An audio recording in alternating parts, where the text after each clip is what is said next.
सभी को नमस्कार। अपना टॉपिक चल रहा था विद्युत धारा और लास्ट टाइम में अपनों ने बात की थी कि विशिष्ट प्रतिरोध किसे कहते हैं, जहाँ पे अपनों ने फॉर्मूला भी डिफाइन किया था। और आज अपनी बात करेंगे समांतर क्रम और श्रेणी क्रम। तो इसमें डिफाइन भी करेंगे और आगे ध्यान रखेंगे कि इसमें किस प्रकार के क्वेश्चन पूछे जाते हैं। तो स्टार्ट करते हैं आज की वीडियो।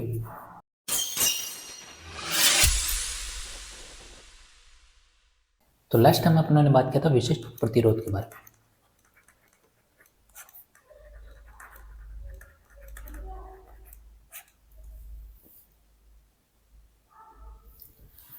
तो विशिष्ट प्रतिरोध में अपनों ने बात क्या की थी, जो आपके पास रो है, रो बराबर क्या होता है RA/L, यही है। ये तो अपनों ने बात कर ली थी। उसके बाद अपने बात करेंगे चालकता के बारे में। चालकता क्या होती है? चालकता को लिखते हैं सिग्मा से, ठीक है। तो यहाँ पे आपके पास चालकता का जो मान है वो क्या होगा, तो ध्यान रखना जो आपके पास प्रतिरोधकता, क्योंकि अपने को पता है कि जो विशिष्ट प्रतिरोध है इसी का एक और नाम क्या है, प्रतिरोधकता। प्रतिरोधकता, तो प्रतिरोधकता यहाँ पे अपने पास ध्यान रखें तो इसका डिफाइन क्या हो जाएगी कि प्रतिरोधकता का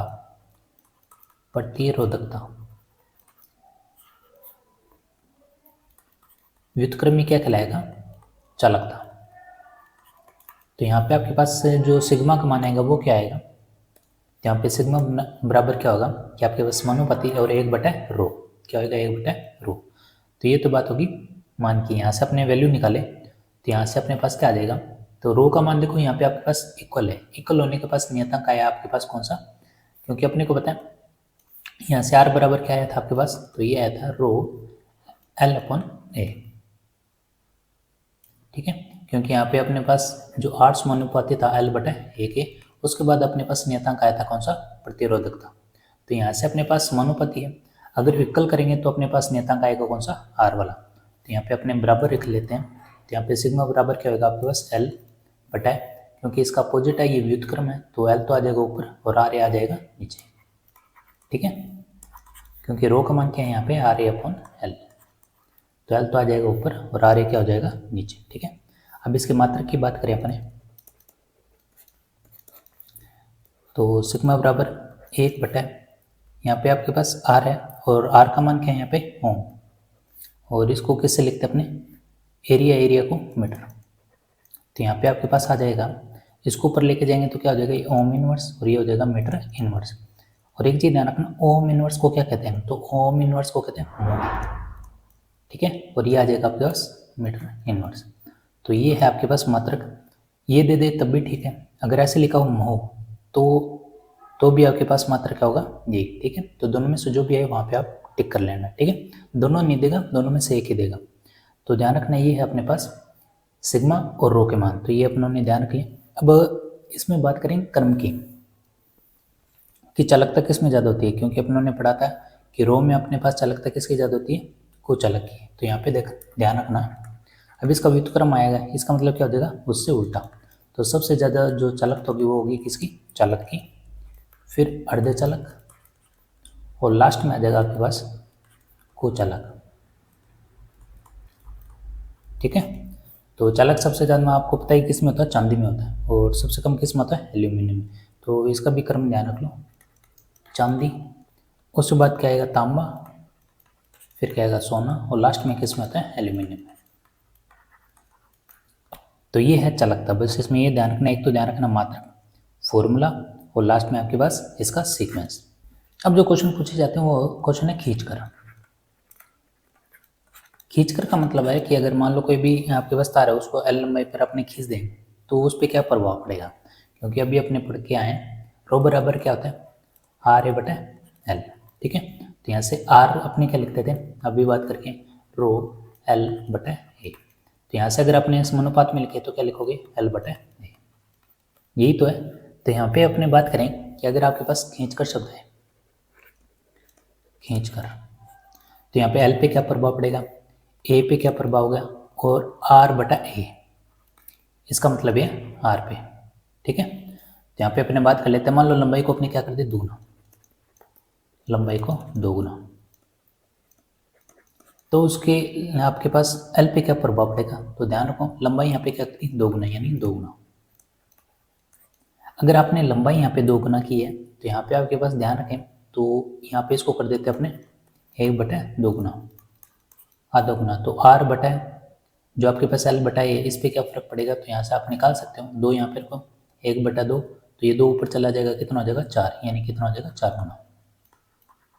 तो इसका मतलब जो आपके पास प्रतिरोध है R, वो कितना हो जाएगा 4 गुना। तो अपने कह सकते हैं कि लंबाई को दुगुना करने पर प्रतिरोध क्या हो जाता है 4 गुना। इसी तरह मान लो अगर लंबाई को 3 गुना करूँ,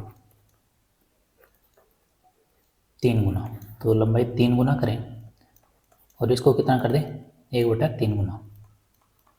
तो यहाँ पे L/A कितना आएगा, तो आप कहोगे 3 3 9, यानी कितना हो जाएगा 9 गुना।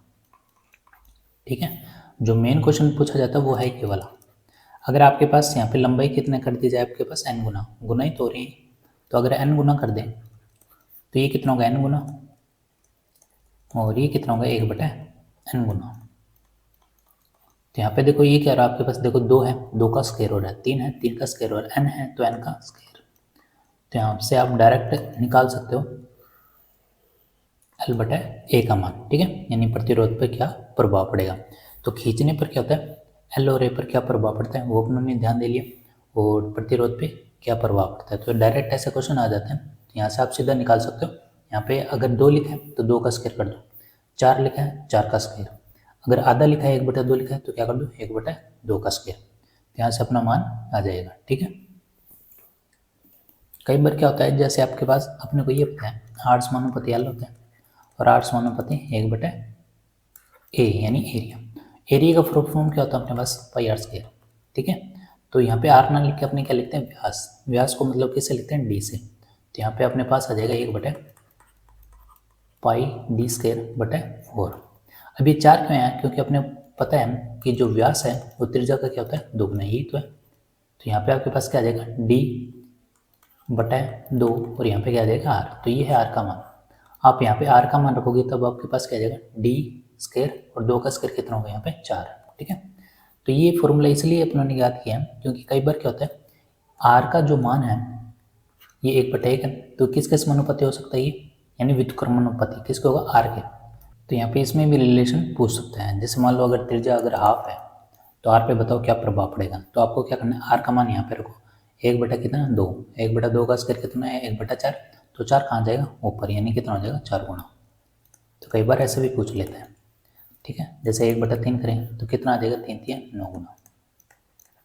ठीक है, कई बार ऐसे भी क्वेश्चन पूछ लेते हैं R में रिलेशन, या किस में पूछ लिया RD में रिलेशन, RD में रिलेशन। ठीक है, तो ये तो बात होगी अपने पास कि अगर आपसे खींच कर अगर सवाल पूछे तो मेन इंपॉर्टेंट चीज़ है ये अपने को ध्यान रखनी है। अब बात करते हैं अपने संयोजन के बारे में, प्रतिरोधों का संयोजन।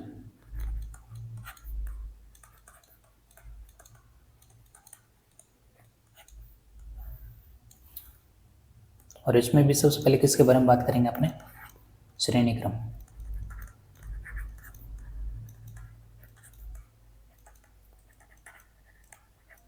श्रेणी क्रम का मतलब ये है कि जो प्रतिरोध है, रेजिस्टेंस है, उनको अपने को किस में लिखना है, श्रेणी क्रम में। तो जैसे मान लो, और अपने को इनका सिंबल पता ही है क्या होता है, ऐसे। ठीक है, तो एक तो अपनों ने लगा दिया ये 1 2, और ये आपके पास 3। ठीक है, और इनको जोड़ दिया एक बैटरी से, इनको स्रोत अपनों ने जोड़ दिया।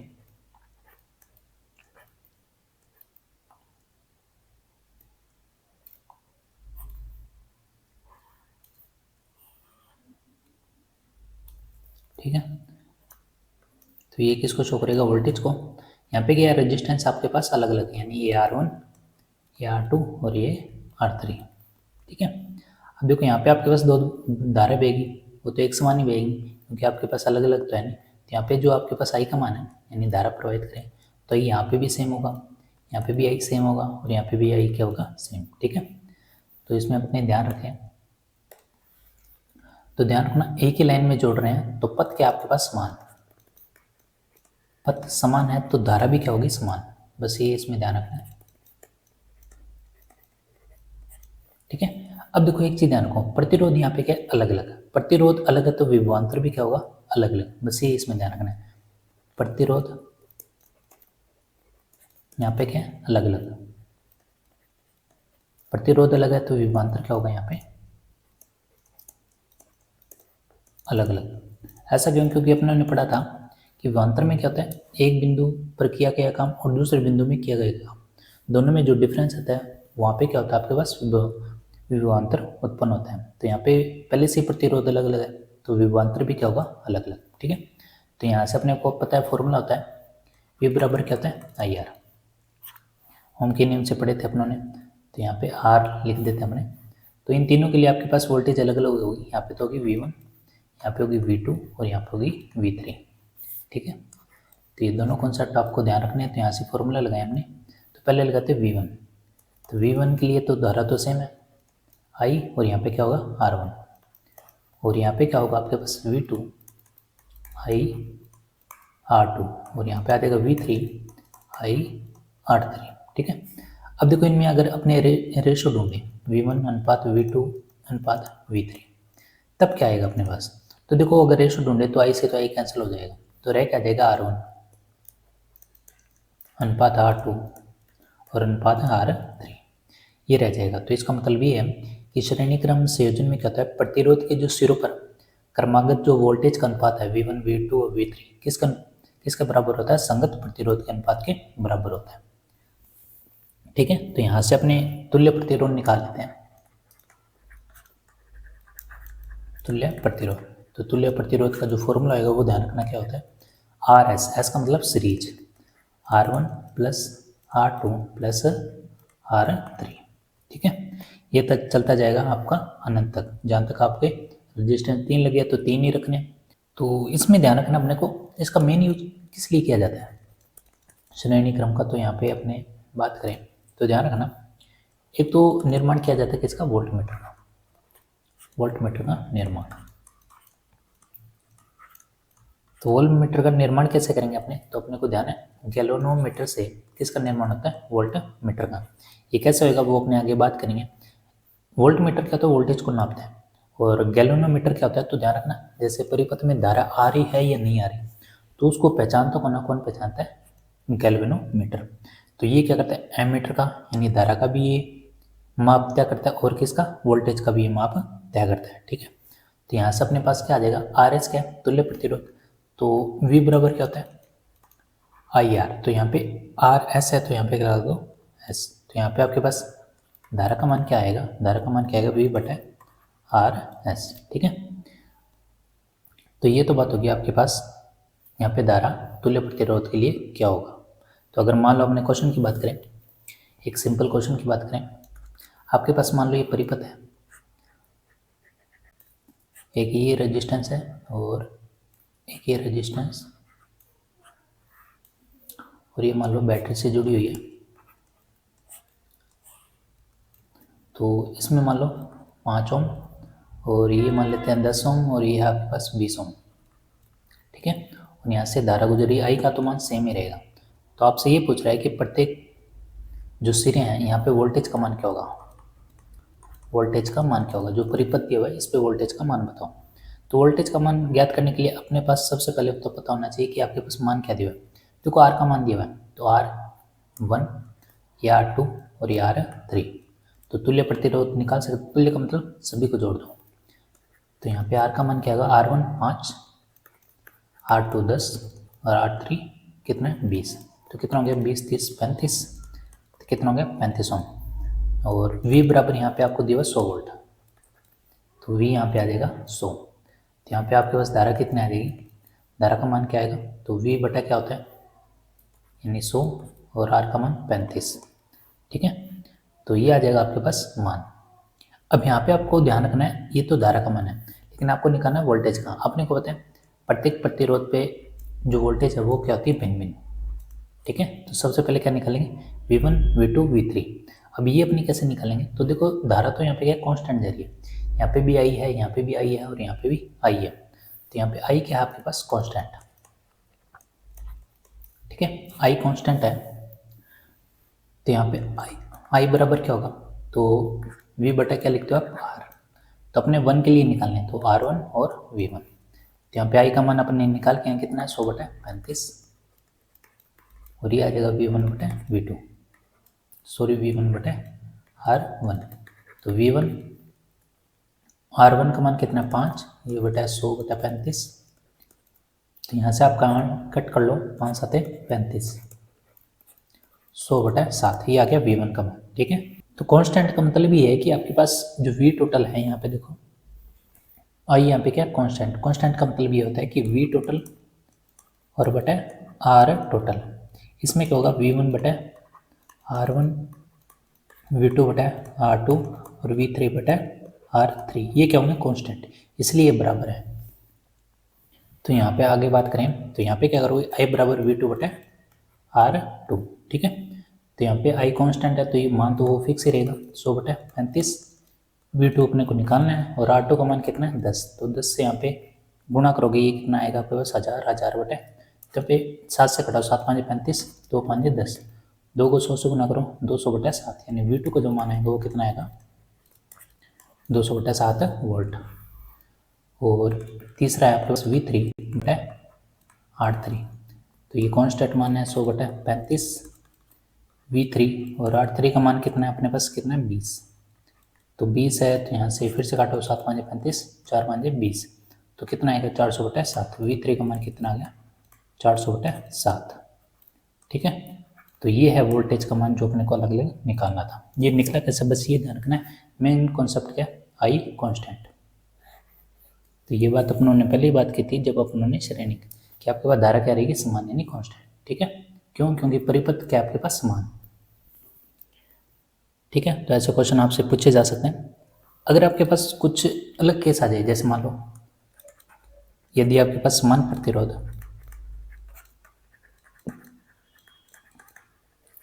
यानी R n बार है और एक से जुड़े श्रेणी क्रम से,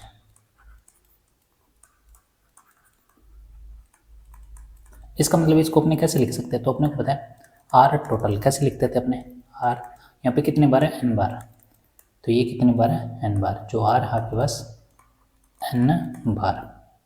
तो इसको अपने ये लिख सकते हैं कि जो आपके पास R, तो ये आपके पास श्रेणी क्रम, तो यहाँ पे क्या आपके पास आ जाएगा R × n। n क्यों, क्योंकि n बार है।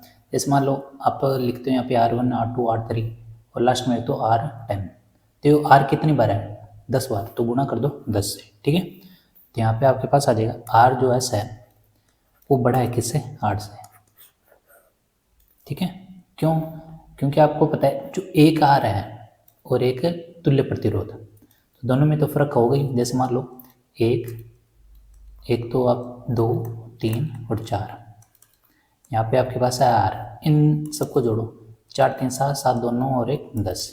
ठीक है, तो यहाँ पे RS का मान कितना है 10, लेकिन आपके पास इस R का मान कितना है, आप हो गए 1, इस R का मान कितना है 2, तो यहाँ से अगर इससे कंपेयर करोगे आप तुल्य प्रतिरोध से, तो हमेशा तुल्य प्रतिरोध क्या होता है ज़्यादा। ठीक है, एक सिंगल प्रतिरोध के मुकाबले तुल्य प्रतिरोध का मान हमेशा ज़्यादा होगा। चाहे आप 1000 ले लो, यहाँ पे 1000 लोगे तब भी इसमें काउंट होगा, इसमें जोड़ोगे तब भी कितना आएगा आपके पास 1010। ठीक है, तो 1010 क्या होता है यहाँ पे सिंगल R से क्या होगा ज़्यादा। ठीक है, तो ये था आपके पास, अगर ऐसा केस आ जाए तो अपने क्या कर सकते हैं। तो कई बार ऐसा क्वेश्चन भी आ जाता है, तो ये फैक्ट भी अपने को ध्यान रखना है। क्यों करा, ये अपनों ने एग्जाम्पल के थ्रू ध्यान रखें। तो ये तो था श्रेणी क्रम। नेक्स्ट अपने बात करते हैं किससे, समांतर क्रम के बारे में। समांतर क्रम, जिसको पैरेलल बोलते हैं, समांतर क्रम संयोजन। पैरेलल कैसे, इसमें जो आपके पास परिपथ होगा वो होगा समांतर में। तो जैसे मान लो एक प्रतिरोध लगाओ आपके पास ये, और इसी के समांतर लगाओ आपके पास ये प्रतिरोध, इसको यहाँ पे ले लेते अपने।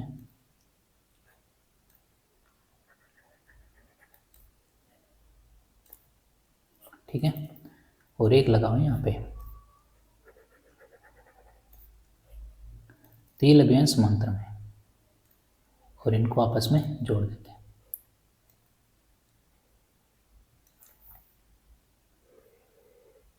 और यहाँ पे लगा दिया अपनों ने बैटरी।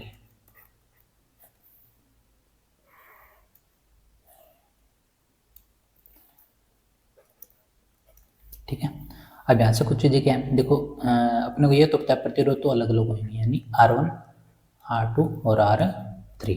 ठीक है, ये तो अपने को ध्यान है। उसके बाद बात करते हैं धारा की। अब मान लो यहाँ से धारा गुजरी यानी आई, और जैसे यहाँ पे पहुँची यहाँ पे आपके पास सीरियन 2, तो ये दोनों तो समान है, ठीक है, यानी आपके पास परिपथ तो चेंज हुआ नहीं। लेकिन यहाँ पे जैसे ही आप धारा भेजोगे तो यहाँ धारा डिवाइड हो जाएगी, एक यहाँ पे, एक यहाँ पे और एक यहाँ पे। तो ये तो आपके पास क्या I1, ये क्या है I2 और ये क्या है I3। लेकिन आपके पास वोल्टेज क्या जा रही है सब में समान, ठीक है, क्योंकि आपके पास एक ही प्रतिरोध लगा हुआ है। ऐसे नहीं है कि आप देखो श्रेणी क्रम में क्या होता है कि एक में आपके पास 3 प्रतिरोध है, इसका मतलब यहाँ पे वोल्टेज चेंज हो रही है, ठीक है। ऐसे नहीं कि इसके ऊपर लगा के वहाँ पे आपको एक ही प्रतिरोध मिल रहा है, तो इसका मतलब यहाँ पे वोल्टेज क्या होगी समान, यहाँ पे वोल्टेज समान, यहाँ पे भी V समान, यहाँ पे भी V समान, ठीक है। तो ये अपने यहाँ पे लिख देते अपने कि यहाँ पे आपके पास जो प्रत्येक पथ है वो कैसा है अलग अलग,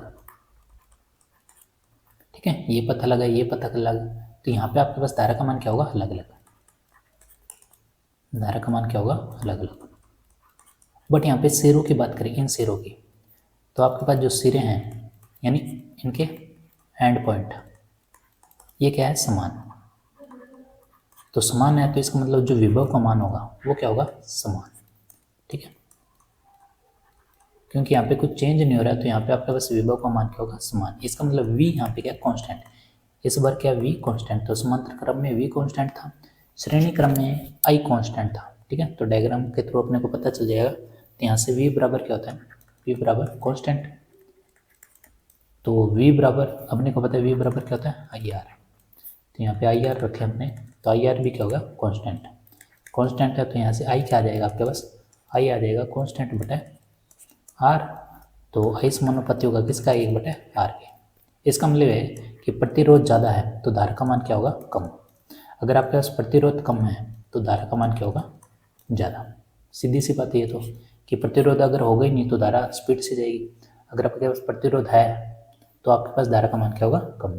तभी तो घरों में देखो 240 वोल्ट आती है और वो पूरी भी नहीं आती, कई बार 223 220 पे रुक जाती है, तो उसका मेन कारण क्या है प्रतिरोध, ठीक है। तो ये अपने कह सकते हैं कि घरों में इस संयोजन का यूज किया जाता है।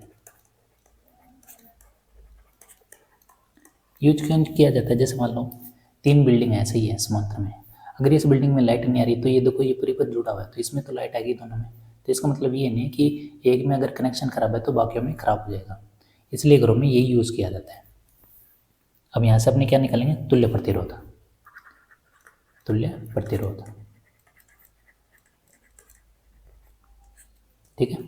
तो तुल्य प्रतिरोध कैसे निकालोगे, क्योंकि अपने पास मान आया क्या I बराबर क्या होता है वो I समानुपाती 1/R के, तो यहाँ पे अपने 1/R लिखें कि 1/R किसके बराबर होगा 1/R1 1/R2 प्लस 1/R3, ठीक है। अगर n तक है तो n बार लिखो, अगर 3 तक है तो 3 बार ही लिखना है।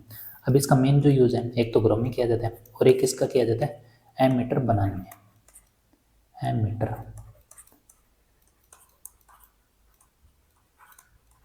और एमीटर में से किससे हमने अभी बात की थी तो गैल्वेनोमीटर, वहाँ से तो किसका मापन करेगा वोल्ट का, और यहाँ से किसका करेगा एमीटर यानी धारा का, ठीक है। तो ये तो बात होगी आपके पास तुल्य प्रतिरोध का फॉर्मूला, और अपने को यहाँ से पता चल गया R ज़्यादा है तो I कम होगा, R कम है तो I ज़्यादा होगा, ठीक है। तो यहाँ से अगर आपसे पूछें कि जो तुल्य प्रतिरोध है यानी ये R और इस R में क्या फ़र्क रहेगा, ज़्यादा रहेगा या कम रहेगा, क्योंकि अपने पढ़ कहते हैं कि जो RS है ज़्यादा होगा इससे सिंगल R से, तो क्या अपने इन दोनों में फ़र्क निकाल सकते हैं, बिल्कुल। तो एग्जाम्पल की तरफ समझे, जैसे मान लो यहाँ पे मैं लिखता हूँ 20 और यहाँ पे 100 ओम है और ये है आपके पास 150 ओम, ठीक है। अब इनका तुल्य प्रतिरोध निकालते हैं 1/R, यहाँ पे क्या लिखोगे S या P लिखोगे पैरेलल, ठीक है समांतर, तो 1/20 1/100 और ये आ जाएगा 1/150, यही है। तो यहाँ पे इसका एल्शियम लेंगे, तो एल्शियम लेंगे कितना आएगा ये आपके पास आएगा 600, ठीक है। 15 दूनी 30, तो ये 300 भी हो सकता है, तो यहाँ से काटिए कितना आएगा आपके पास 15 दूनी 30, और ये कितने पे जाएगा ये 3 पे, और ये कितने 2 पे, तो 15 और 3 18, 18 और 2 कितने हो गए 20/300, तो इसको कैलकुलेट करोगे कितना आएगा 15, 1/15, ठीक है। तो ये आ गया 1/RP, तो इसका सही मान कैसे रखोगे, इसको रिवर्स कर दो, RP का मान कितना आएगा 15 ओम।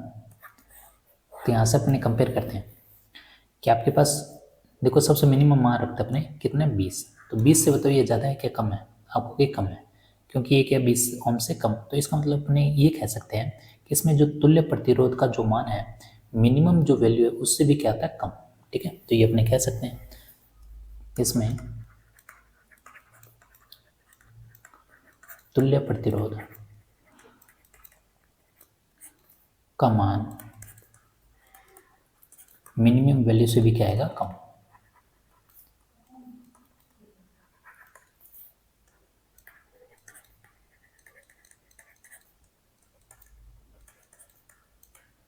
ठीक है, तो जरूरी नहीं है कि आप यहाँ पे 20 और 150 लो, 1 2 3 भी ले सकते हो, 10 20 30 भी ले सकते हो, जो आपका मन करे। हमेशा जो आपके पास मिनिमम जो वैल्यू उससे भी कम माना है, एक है तो यहाँ पे दे देखना पॉइंटों में माना आएगा आपके पास। ठीक है, तो करके देख लो, देखो 1/1, 1/2, 1/3, एलसीएम लोगे कितना आएगा 6, तो यहाँ पे 6 और ये आएगा 2 3, 3 2, 6 3 9 2 11, 11 कितना आ गया 6।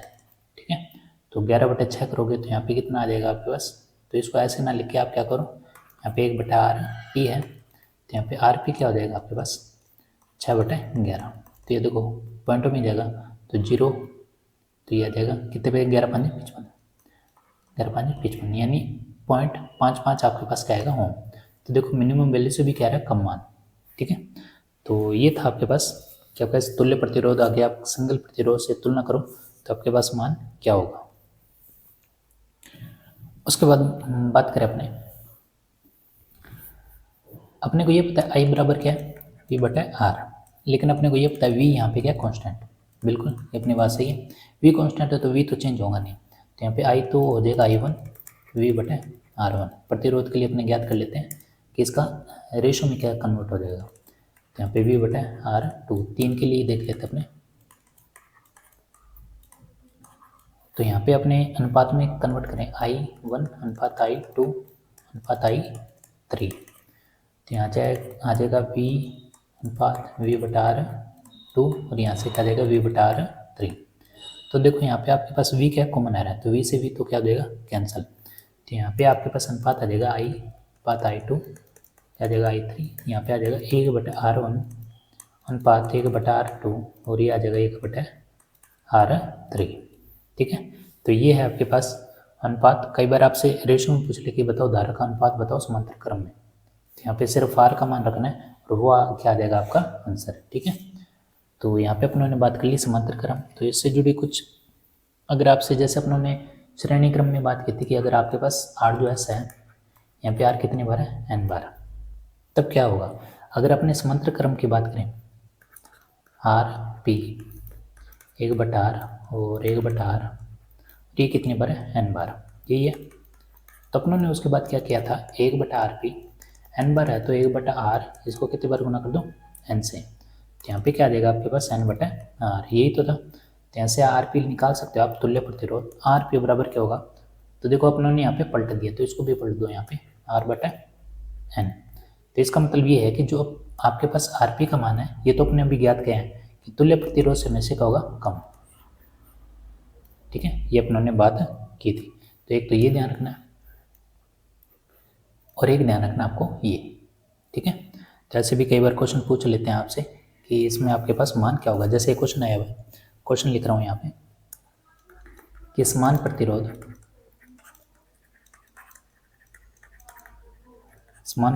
R n बार समांतर क्रम में जुड़ा है,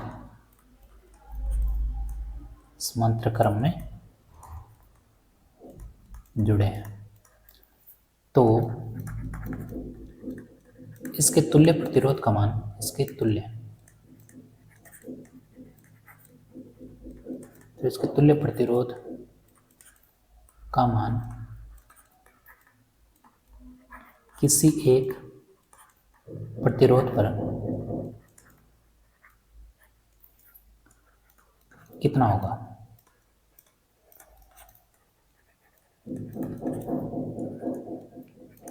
देखो यहाँ पे लिखा हुआ है कि जो आ रहा है समांतर क्रम में, तो ये देखो समांतर क्रम में श्रेणी क्रम में, समांतर क्रम में जुड़े तो इसके तुल्य प्रतिरोध यानी RP तुल्य प्रतिरोध का मान किसी एक प्रतिरोध पर कितना होगा। तो अभी पढ़ के आए अपने कि आपके पास आर पी बराबर क्या होता है, आर बटा एन।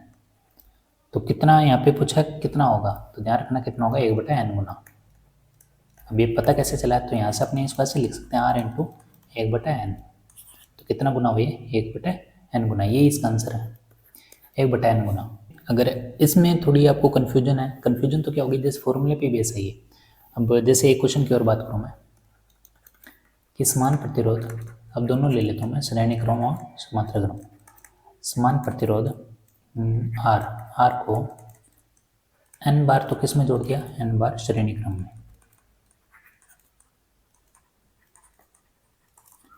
और तत्पश्चात उसके बाद किस में जोड़ दिया, समांतर क्रम में।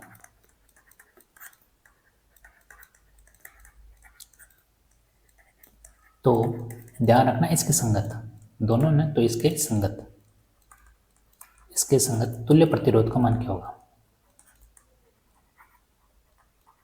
तुल्य प्रतिरोध का, यहाँ पे 2 है तो इनमें रेशियो निकाले, तुल्य प्रतिरोध का अनुपात क्या होगा। ठीक है, तो ये अपने पास क्वेश्चन है। देखो यहाँ पे लिखा हुआ आपके पास एक तो श्रेणी क्रम और एक है समांतर क्रम। तो आर को कितनी बार जोड़ा गया, n बार।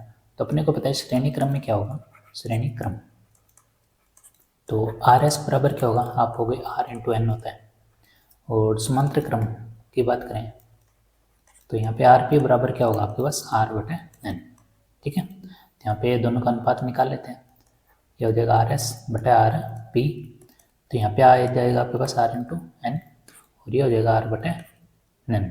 ठीक है, यहाँ से कैलकुलेट करें आर इंटू एन, तो एन तो आ जाएगा ऊपर और आर रह जाएगा नीचे। तो आर से तो आर कैंसिल, रह क्या देगा, एन स्क्वायर।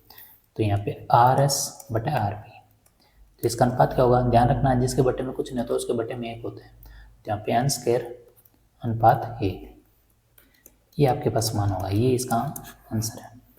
ठीक है, तो क्वेश्चन अच्छा है, ऐसे भी क्वेश्चन पूछ लेते हैं, बस फॉर्मूला याद है। अगर आपको दोनों फॉर्मूले याद है तो अनुपात आराम से निकाल सकते हो। ठीक है, तो ये अपनों ने बात कर ली दोनों श्रेणी क्रम और समांतर क्रम की। उसके बाद अपना नेक्स्ट रह जाएगा जिसमें हमने चुंबकत्व के बारे में बात करेंगे कि विद्युत से किस प्रकार प्रभावित है। तो मिलते हैं नेक्स्ट वीडियो में, तो चैनल को शेयर सब्सक्राइब जरूर करें। धन्यवाद।